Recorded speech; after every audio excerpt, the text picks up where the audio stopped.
APEC সম্মেলনে যোগ দিতে সাউথ কোরিয়ায় পৌঁছেছেন আমেরিকার প্রেসিডেন্ট ডোনাল্ড ট্রাম্প। জাপান সফর শেষে স্থানীয় সময় বুধবার সকালে দেশটিতে অবতরণ করে ট্রাম্পকে বহনকারী বিমান।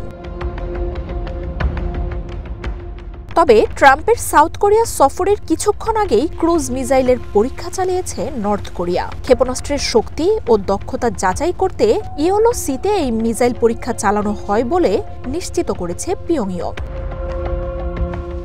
নর্থ কোরিয়ার রাষ্ট্রীয় বার্তা সংস্থা KCNA জানিয়েছে 2 ঘণ্টা উড়ে গিয়ে নির্দিষ্ট লক্ষ্যবস্তুতে সফলভাবে আঘাত করে ক্ষেপণাস্ত্রটি।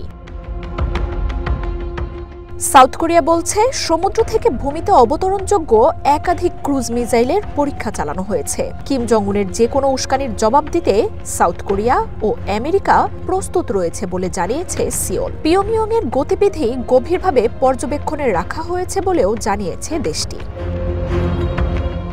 গত সপ্তাহেই স্বল্প পাল্লার নতুন ধরনের এক ব্যালিস্টিক মিসাইলের পরীক্ষা চালায় নর্থ কোরিয়া। প্রতিবেশী ও চিরবৈরী সাউথ কোরিয়ায় অ্যাপেক সম্মেলনে ট্রাম্প, শি জিনপিং সহ বিশ্ব নেতাদের উপস্থিতি ঘিরে কিম জং উনের উস্কানির ব্যাপারে আগে থেকেই সতর্ক করেছিলেন বিশ্লেষকরা। এর মধ্যেই নতুন করে ক্ষেপণাস্ত্র উৎক্ষেপণ করল দেশটি।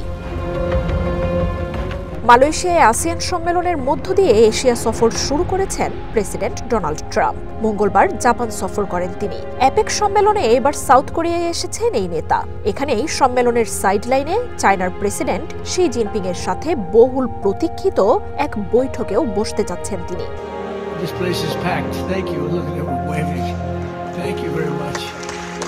এশিয়া সফরে নর্থ কোরিয়ার সর্বোচ্চ নেতা কিম জং উনের সাথে বৈঠকের ইচ্ছা প্রকাশ করেন ট্রাম্প। তবে এখন পর্যন্ত এই বিষয়ে চূড়ান্ত কোনো ঘোষণা আসেনি।